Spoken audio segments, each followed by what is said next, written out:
गया बच्चे एक बार खड़े हो ना। हाँ जी। मैम आप सह नहीं पाओगे। नहीं नहीं, ये एक बार माइक इनके जो इनके पीछे बैठे वाले हैं, बच्चे just इनके पीछे उनको बैठे हैं। देंगे क्या? हाँ, क्या हो गया बच्चे एक बार खड़े हो ना। हाँ जी। आप थोड़े मायूस लग रहे हैं। What happened? मैम आप सह नहीं पाओगे। नहीं नहीं, ट्राई करो, हम भी सह लेंगे। बताओ क्या क्या हो हुआ? गया बच्चे? मैम 10th तक तो मेरा भी इनके जैसे ही बढ़िया सा हाल था। 11th में आते आते पूरा थॉट प्रोसेस मेरा ख़राब सा ही हो गया। और ये मेरी फ्रेंड है पेरी, इनका भी सेम ही हाल है। आप किसके लिए प्रिपेयर कर रहे हो अभी? मैं जेई के लिए। अच्छा, और आपकी फ्रेंड? भी जेई की तैयारी कर रही है। नीट। अच्छा, एक बार तो- आप ऊपर आओ। हाँ। क्या बात है, डिटेल में बताओ। इनको प्लीज स्टेज पे लेके आइए।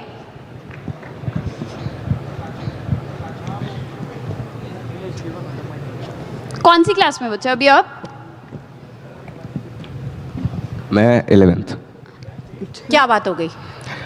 मैम देखो 10th तक तो मेरे भी 96% आए थे। 11th में आते आते मैंने जब मोल कंसेप्ट पढ़ा तो मेरा तो पूरा दिमाग ही गोल हो गया। और फिर मैंने क्या यूट्यूब से पढ़ने की भी कोशिश करी। उधर तो सब कुछ वो इमोशनल रील्स वगैरह, पहले एक रील देखो फिर दूसरी रील, इतनी डिस्ट्रैक्शंस, ऐसे करते करते आधा साल निकल गया, पता भी नहीं चला। फिर पापा ने बोला कोचिंग ज्वाइन कर ले। कोचिंग के अंदर सब ऑल इंडिया रैंक के पीछे पड़े हुए हैं और सबसे ज़्यादा वही पड़ा हुआ है। तो फिर मैंने पापा को बोला कि मेरे को कोई क्रैश कोर्स ज्वाइन करा दो। कहते 1 साल में तो कुछ पढ़ नहीं पाया, 3 महीने में क्या ही पढ़ लेगा। तो अब देखो यही करते करते तो पूरा साल ही निकल गया। और बाकी रहे दोस्त वगैरह, वो सब तो छुप छुप के पढ़ लेते हैं। मॉक टेस्ट पे कहेंगे कि हमने तो कुछ पढ़ा नहीं, और फिर रिजल्ट्स तो उनके क्रेजी से ही आते हैं। तो फिर पापा को तो चाहिए कि अब फर्स्ट अटेम्प्ट में पूरा सिलेक्शन हो जाए, और मम्मी कहती हैं कि बस तू खुश रहे। अब खुश तो देखो बाहर से ही हूँ, अंदर से तो हार ही मान ली है पूरी। और बेटा आपका?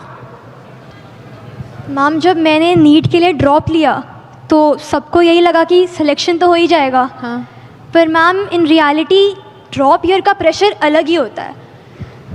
बस जब मैं अपने फ़ोन पर देखती हूँ कि मेरे स्कूल के फ्रेंड्स हॉस्टल लाइफ एंजॉय कर रहे हैं और कॉलेज लाइफ एंजॉय कर रहे हैं, और मैं अभी भी वही एनसीईआरटी के चैप्टर्स रिवाइज कर रही होती हूँ।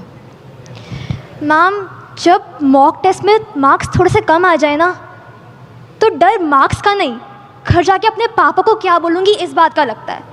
लेकिन पापा हमेशा एक ही चीज़ कहते हैं कि बस इस साल क्लियर कर लियो।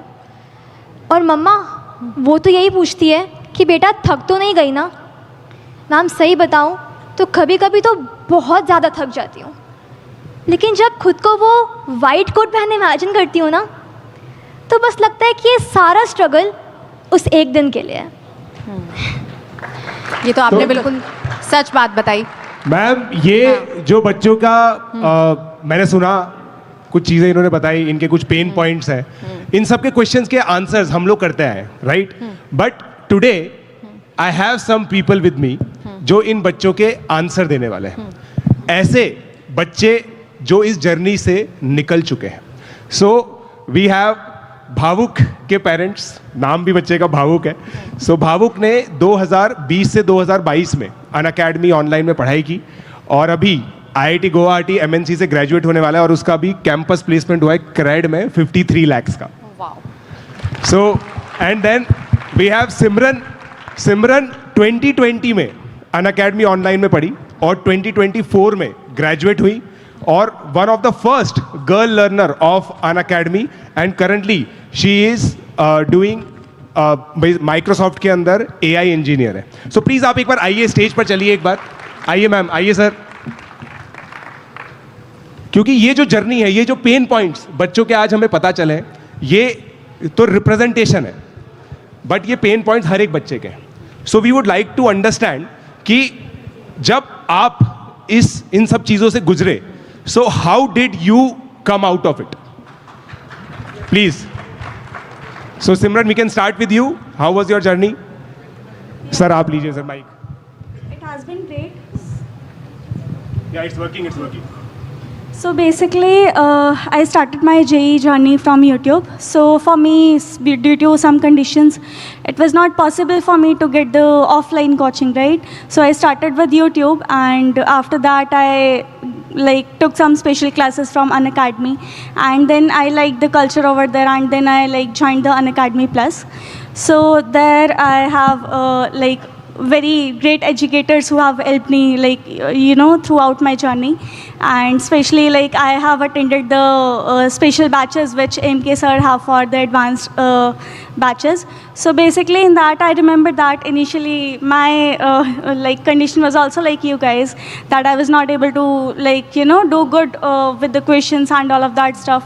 But I remember that MK sir told me that because मैंने एक बार उनसे पूछा कि मतलब मैं लीडर बोर्ड पे तो नहीं आ पाती हूँ, तो what to do. So he told me that keep going and do the hard work, so you will get through it. And मतलब ultimately like the things worked, and today I'm here.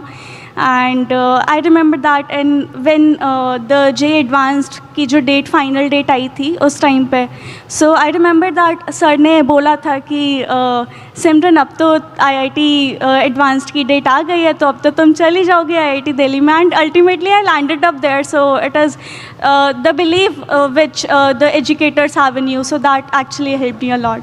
Thank you. MK sir का कोई बात याद है आपको जो आज भी आप याद करते हो और मतलब जॉब में भी क्या पता काम आती हो?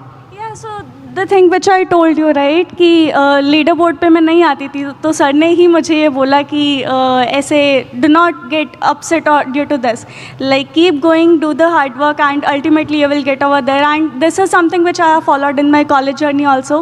Like you will get ups and downs everywhere, right? This is not in your hand, but you should keep going, do the hard work, and you will get there. That Right. is something which I can give you. Ma'am sir आप बताइए, like how did you, मतलब भावुक से तो हम लोग बहुत बात करते थे, भावुक की लाइफ में भी बहुत अप्स एंड डाउन्स आए हैं, हम लोगों ने साथ में उनको देखा है. आप अपना पर्सपेक्टिव बताइए.